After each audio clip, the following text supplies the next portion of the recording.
time for a real president. That's the focus of tonight's angle.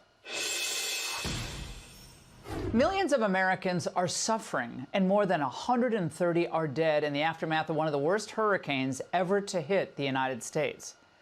And tragically for those affected, we neither had a president nor a vice president in place and equipped to direct the federal preparation, nor to demand a swift response by the federal government. The victims of Hurricane Helene didn't know where to turn over the weekend. At this point, you don't see a FEMA station set up, That's right? right. And we should. We should have by now. Yeah. Is that concerning? Yeah, I mean, we expect more and we can't get out. You should expect more. Americans can't get out, they said, but Kamala Harris had no trouble getting in to California and to Las Vegas to campaign over the weekend. Well, the same with Biden. He spent most of his time at Rehoboth Beach. Do you wish that you had more resources in North Carolina, knowing what you know now? And do you wish that you spent the weekend here in Washington rather than in Delaware? Come on, stop that game, will you? Rather than Delaware, it's 90 miles from here, okay? I was on the phone the whole time, working on that. The whole time. Well, needless to say, they were both slammed for their failure to address the nation in real time.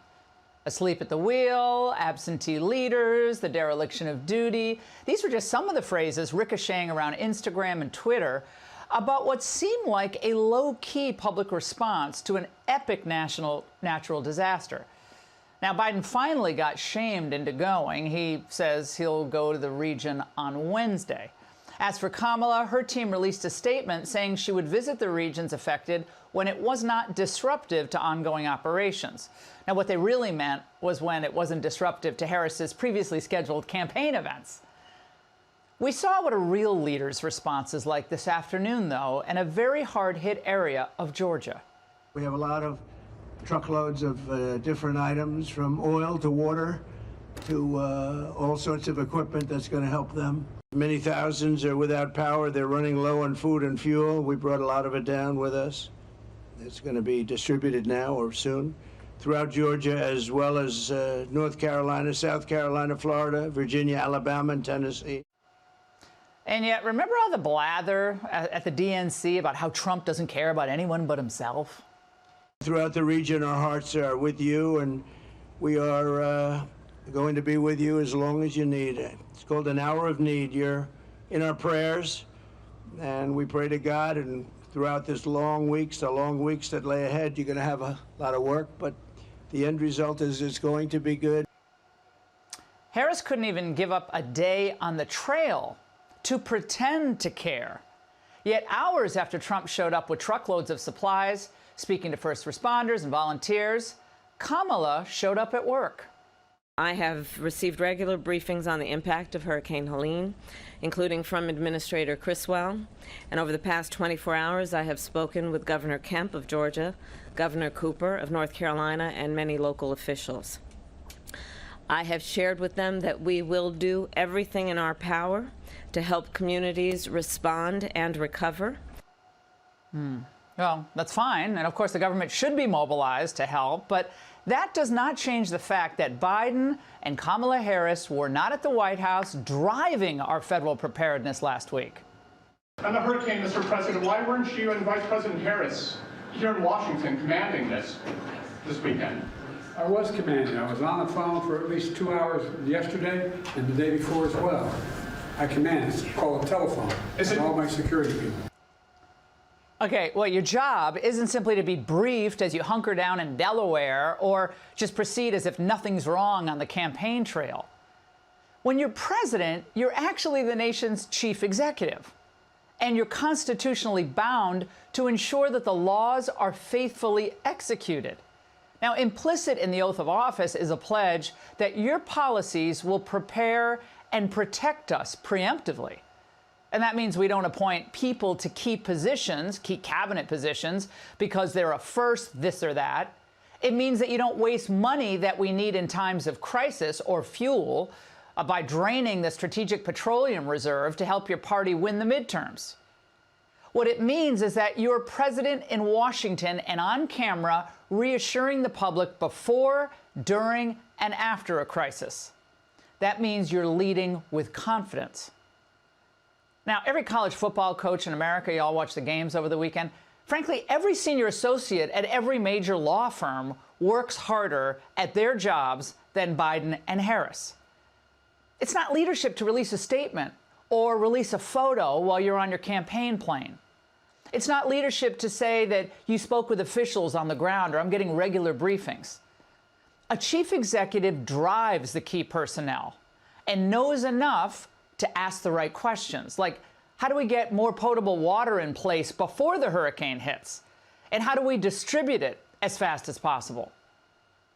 The moment Kamala ended her prepared remarks at FEMA today, CNN went to a fire chief in Winona County, North Carolina. It's not too far away from Asheville. It's been flattened. Kamala said, "We're with you at that FEMA briefing, and you'll have everything you need."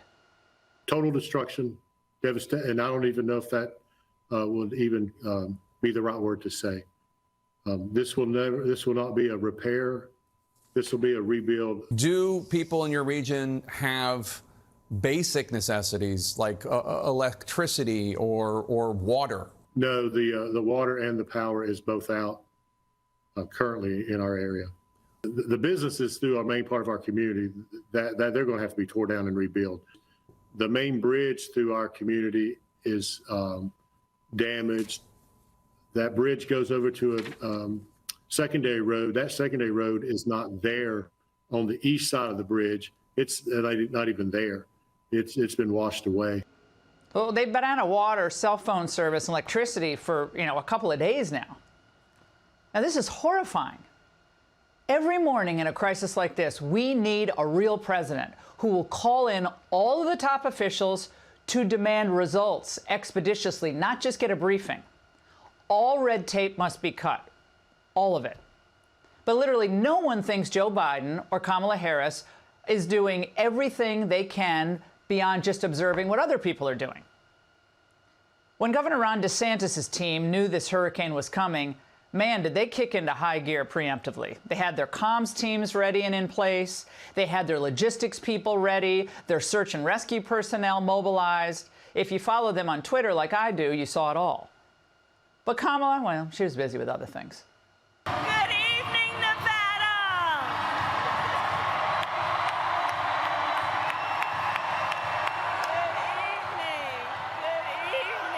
Good evening. Disgraceful. And back to Mayor Pete, our Secretary of Transportation.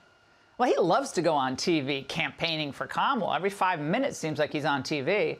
But when will he go on TV to tell us when I-40 is going to open? Or how many bridges are going to have to be totally rebuilt? Will they drop all their DEI regulations, any that still exist, to ensure that people get the help they need as fast as possible? But just like the slow, inept response by the Secret Service at Butler Field, the delayed show of concern and coordination by our president and our vice president has bred its own conspiracy theories. And what is the U.S. Postal Service going to do for all those counties that can't get their mail-in ballots? Has Biden or Harris demanded a real plan for that? And what is that plan? Now, if Trump had been president over the past 10 days, a lot of people in the federal government would have been working a lot of nights and on the weekend to prepare for this hurricane. He was always pushing people to accomplish things faster. And it can annoy some people who would rather go home early. But if they screwed up royally or they didn't move fast enough, they were fired, sometimes publicly. When somebody does a bad job, I fire them. They have done such a poor job, and they never fire anybody. You got to put pressure on employees to get the job done. These people in the Carolinas and in Georgia, Tennessee, they're lucky that this is an election year. They will get help. But the poor people of Maui still don't have all the help they need. We don't just need a real president now. We need a real president next year and for the next 4 years. The crises buffeting America at home and abroad are severe. And if we do not respond in the right way and at the right time, the consequences for all of us will be dire. And that's the angle. Homes underwater and over 120 dead after Hurricane Helene ravaged North Carolina, Georgia, and Florida. So where's Joe Biden and Kamala Harris? The only leader to show up was Donald Trump. As you know, our country is in the final weeks of a hard-fought national election. But in a time like this, when a crisis hits, when our fellow citizens cry out in need, none of that matters. We're not talking about politics now. We have to all get together and get this solved. We need a lot of help. They have to have a lot of help down here. We look out for one another. We pull together. We pitch in. We persevere, and we pull it through. And that's why today I've come to Valdosta with large semi-trucks, many of them, filled with relief aid, and a tanker truck filled up with gasoline, which they can't get now. And we'll be working to distribute it throughout the day. I just spoke to Elon. I'm getting him. We want to get Starlink hooked up because they have no communication whatsoever. And Elon will always come through. We know that. These are the things presidents and vice presidents do. So what's the White House doing? Have you reached out to President Biden about federal relief efforts? No, I haven't reached out to him. No, I think he's sleeping right now, actually. Over 100 Americans drowned, and Biden spent the weekend at the beach. Hurricane, Mr. President, why weren't you and Vice President Harris here in Washington commanding this weekend? I was commanding. I was on the phone for at least 2 hours yesterday and the day before as well. I command. It's called a telephone. And all my security people. The media was dogging Joe all day about it. Do you wish that you had more resources in North Carolina, knowing what you know now? And do you wish that you spent the weekend here in Washington rather than in Delaware? Come on, stop that game, will you? Rather than Delaware, it's 90 miles from here, okay? I was on the phone the whole time working on that. And the resources, the question is not whether we get more, this is a list of every resource we're getting in there, but the question is how to get it in. Donald Trump has accused both of you of ignoring the disaster. He is lying. Let me get this straight, he's lying. While Biden was at the beach during the deadliest hurricane of the year, Kamala Harris was hosting fundraisers in California. Days later, she posted a staged photo from Air Force Two. The paper she's writing on is blank, and her earphones aren't plugged in. At least Bush looked out of the window, flying over Katrina. Trump went to Georgia before Biden-Harris. Trump went to East Palestine before Biden-Harris. Trump went to the border before Biden-Harris. Trump spoke to Laken Riley's family before Biden-Harris, and he spoke to the Afghanistan Gold Star families before Biden-Harris. They say 80% of life's just showing up, and Biden and Harris have their own jets. So what's their excuse? They can get anyone in the world on the phone in 30 seconds, but they won't even pick it up. Trump goes to you. Biden and Harris hide from you. Trump shows you that he loves you. Biden and Harris take you for granted. We all know people like that. Over the weekend, Trump showed up at the biggest college football game of the season, Georgia, Alabama, and started slinging chicken nuggets. USA! USA! USA!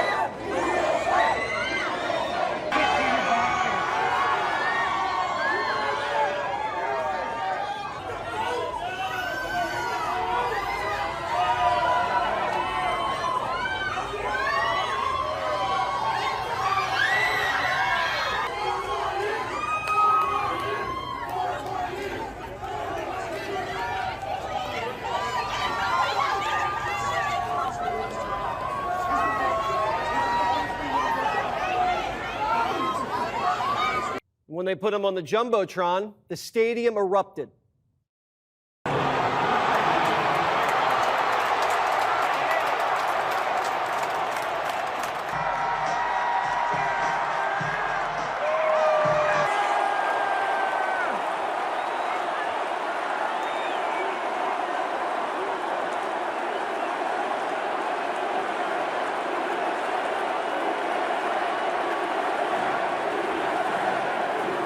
I stupidly turned the game off in the second quarter because it was 21-0, but Georgia came back in the second half, and it came down to the last play.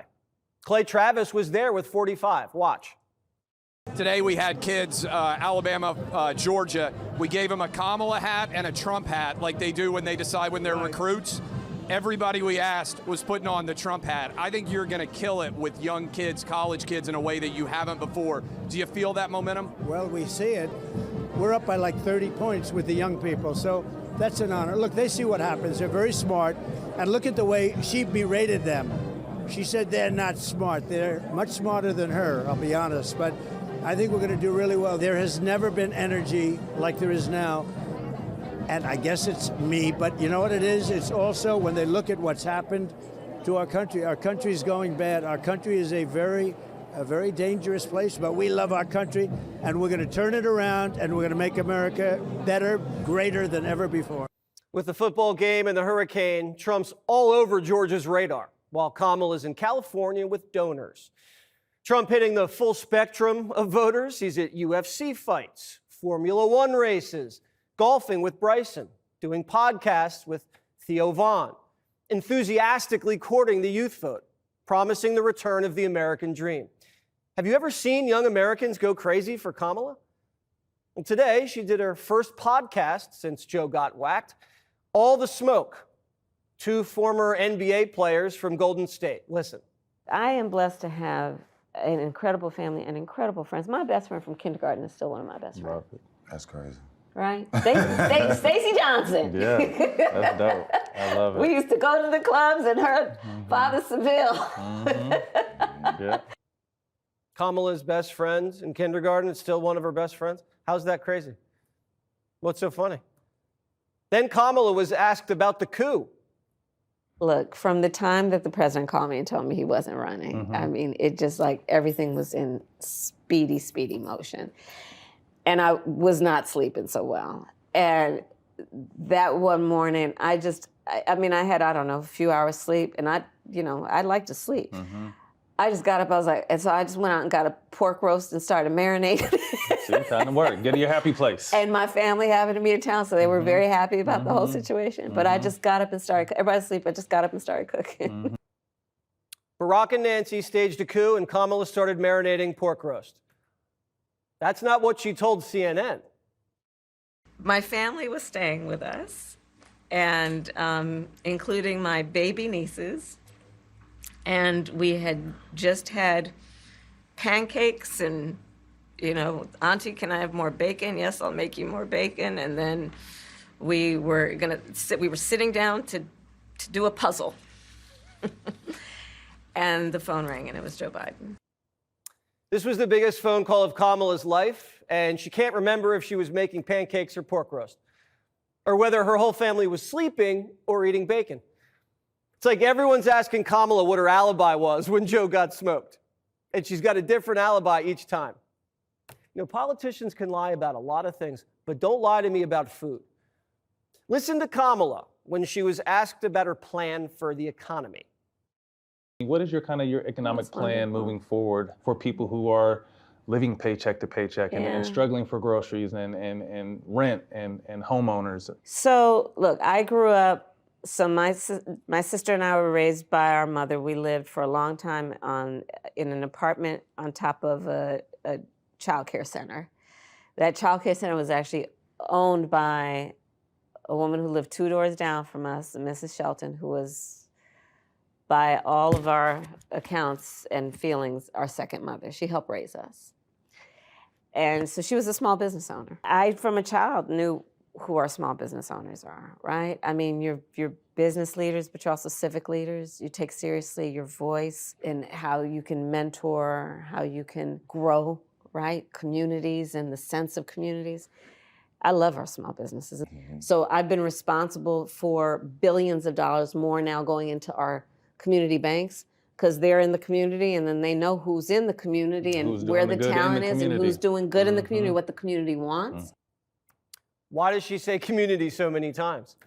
Why? And she didn't even answer the question about making rent and groceries more affordable. She sounds like an actress playing a politician who can't memorize her lines. Can you even win the presidency with buzzwords? We're about to find out.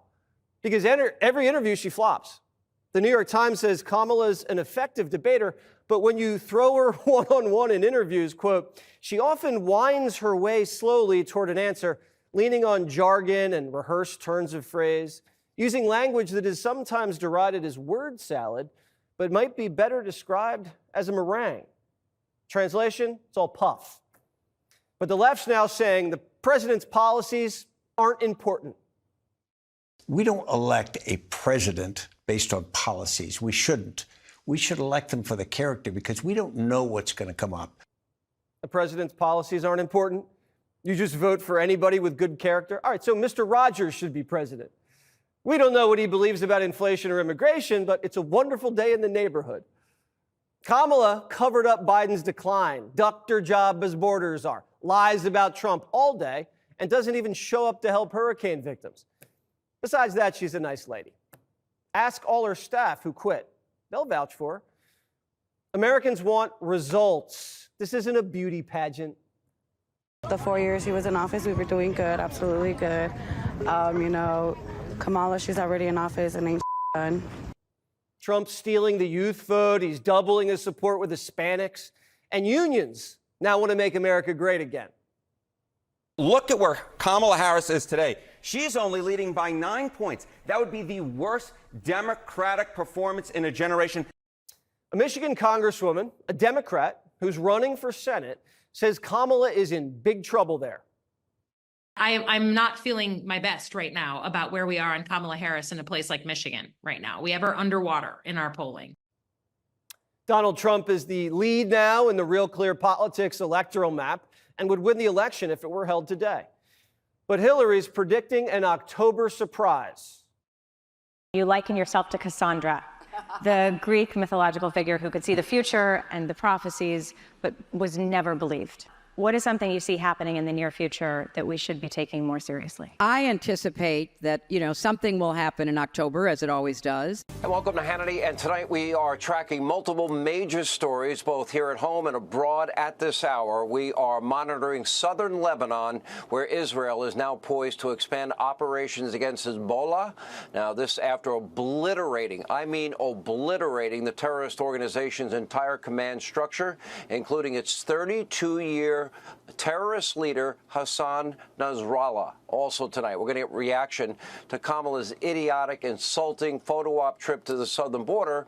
Now, the mother of Rachel Morin, remember her? She was the mother of 5, the mother of little 12-year-old Jocelyn Nungary. They will join us tonight. And according to local authorities, their daughters were both brutally murdered by unvetted illegal aliens allowed into our country by your border czar, Kamala Harris and Joe Biden. But first, our top story tonight, complete and total devastation from Hurricane Helene across Florida, Georgia, Tennessee, North Carolina, Virginia, entire towns literally wiped out by floodwaters as the death toll continues to rise, with hundreds still missing tonight, and with roads and bridges wiped out, thousands still stranded, many without power, internet, even the ability to communicate, many without clean tap water. This is, by every measure, a national emergency. And today, Donald Trump, he flew to Valdosta, Georgia, to witness the devastation up front and personal and firsthand, and meet with disaster relief specialists from Franklin Graham himself and Samaritan's Purse. Let's take a look.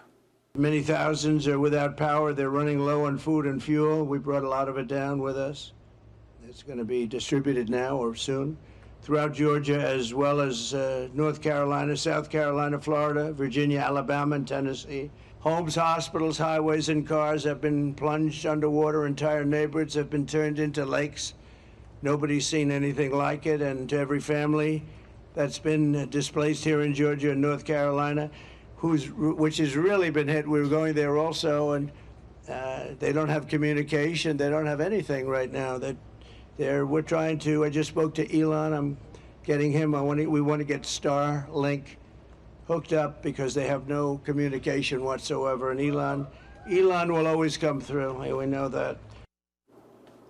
Now, noticeably missing on the ground, the current president, Joe Biden, Vice President Kamala Harris. Now, Kamala, well, she spent the weekend on the West Coast where she attended a very glitzy fundraiser in Los Angeles with her Hollywood friends. What have I been saying? The Democratic Party today is now a party of coastal elites, Hollywood, New York, D.C. Republicans are now the party of the hardworking men and women the people that really make this country great. And, of course, Kamala did, however. She did find the time to post a stage picture on X, at least pretending to care about the people in the Southeast. Joe Biden, he spent all weekend at the beach in Delaware, claiming to be on his phone, but we know he was relaxing. They said that Joe was on his phone a lot, managing the disaster recovery from afar. Well, that's, hands-on and compassionate. Take a look. On the hurricane, Mr. President, why weren't you and Vice President Harris here in Washington commanding this weekend? I was commanding. I was on the phone for at least 2 hours yesterday and the day before as well. I command. It's called a telephone. And all my security people. Is it not important for the country to see? All right, time for a Hannity history lesson. Let's go back to 2005. George W. Bush, you might recall, he was vilified. He was demonized. He was called a racist. Why? For flying over the devastation. He didn't want to get in the way of recovery efforts 2 days after Hurricane Katrina and looking down from Air Force One. 2 days. Now, it's been nearly 5 days since what happened last week. 2 days after that hurricane made landfall, you might recall the hysteria and the name-calling and the blame that came his way. Take a look. I believe that we can charge the government with criminal neglect of the people of New Orleans, Louisiana, Mississippi, and Louisiana in particular. And if there were ever any evidence needed as to why we need a hands-on president, all we have to do is think back to what happened along the Gulf Coast. That was a natural disaster that was turned into a national disgrace. The incompetence, the indifference, the insensitivity. I think the administration got embarrassed with the response that Hurricane Katrina. They were embarrassed. And unacceptable here, sadly, leads to people dying and people being harmed. Hopefully the president, as we speak, is somewhere in Mississippi, I guess, right now. And the fact is that hopefully he will, as I've said many times, synchronize his conduct with his conscience. We are now more than twice that time, 4+ days after Helene touched down in Florida. And neither Biden nor Harris have bothered to even fly over the wreckage. Biden literally couldn't even come back from the beach at his beach house in his beach chair early. Harris, she was too busy living it up with her big money donors, the George Clooney types, jackass that he is, in Hollywood. Well, where's the same outrage from the media mob? And then to make matters worse, we're now just a few hours away from a devastating strike from, the East Coast and Gulf Coast dock workers, longshoremen. This could literally cripple all logistics in the entire country and every single supply chain in America at a time when so many on the East Coast in particular are trying to rebuild and recover from the devastation of this hurricane. Think about this. Last week, both Biden and Harris were so quick to step in front of a microphone and proudly announce $8 billion in new funding for Ukraine. All told, military, humanitarian aid, they've already given $175 billion of your dollars to Ukraine. Now, where are the billions and billions for North Carolina, Tennessee, Virginia, Georgia, Florida, and any other state that needs help? Why are there no grand gestures for our fellow Americans in need? And as per usual, both Biden and Harris are now being shamed into action. Biden will finally make a trip to the Southeast in coming days. Why? Because Donald Trump did it? But no trip for Harris is planned as of now. I'm sure we will embarrass her into it, although we haven't been able to embarrass her into doing a press conference. So why does it always seem like the Biden-Harris administration is always behind the 8 ball during every major crisis? Why is it they have zero empathy for Americans who are suffering, especially Democrats that claim to have a monopoly of compassion? And when real Americans are in need, where are they? $8 billion for Zelensky? What about the people in North Carolina, Georgia, South Carolina, Virginia, Tennessee, Florida? How about helping them? We see this now with the hurricane and also with inflation that they said was transitory for 3+ years. And with the victims of illegal immigration, of course, the border's secure, the border's closed, the border's secure. They lied about that for 3 years. They lied about and are proud of the botched withdrawal in Afghanistan. But despite 4 years of nothing but feckless, failed leadership, the race is still too close to call. Over the weekend, we have a slight edge for Donald Trump in multiple polls. Now, Atlas Intel rated the top, along with Insider Advantage, Trafalgar, Rasmussen. Well, it does show Donald Trump with a lead in Wisconsin, Michigan, Pennsylvania. Rasmussen has Trump up in North Carolina, Georgia, Arizona, Nevada. Trafalgar, with a new poll, has Donald Trump up with a 2-point lead in Pennsylvania. There are now more than 6 polls showing Donald Trump with a significant lead in Pennsylvania. If Trump wins Pennsylvania, it will be very hard for Harris to get to 270 electoral votes that would be needed to win. But North Carolina and Georgia, if you're in those states, it is critical for Donald Trump if he's going to win this election. So let's be very clear. You now have 36 days until Election Day. Early voting is now starting all over the country, and anything can happen. And this is an inflection point for the country. This is a tipping point election, and this race remains, for my comfort, too tight. The latest polling out of Virginia shows that the state is, to the surprise of many, very much in play. In all honesty, this success is getting kind of boring. Happy Monday, everyone. So this Friday, Joker 2 arrives in theaters, and it's about a mentally ill man who terrorizes society with his mentally unstable female sidekick.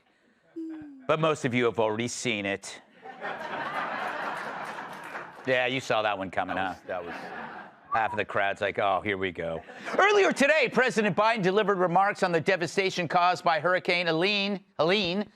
He comforted victims by reminding them of how he once survived a flood in an ark. Reportedly, Tim Walz is nervous about tomorrow night's vice presidential debate. He hasn't been this nervous since that time he ran out of tampons. Jen Psaki told Doug Emhoff that he has, quote, reshaped the perception of masculinity. That's true. Back in the old days, a guy like that might have talked the nanny into keeping the baby.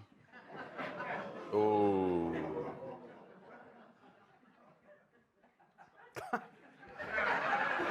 Archaeologists in China have discovered a 3,600-year-old mummy that was buried with pieces of cheese.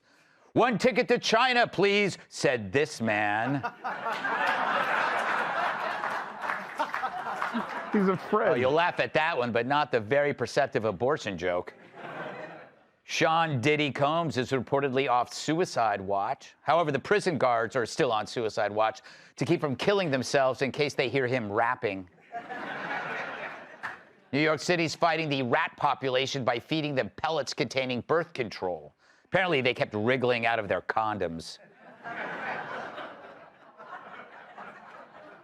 While discussing the climate change hoax, John Kerry called the First Amendment a roadblock and expressed a desire to change it. Also described as a roadblock, John Kerry's enormous head. And finally, scientists have figured out how to make the skin of live mice appear transparent. Ugh, transparent mice? That'll just make it much harder for my doctor to remove them. When they get trapped. That doesn't make it better. I know.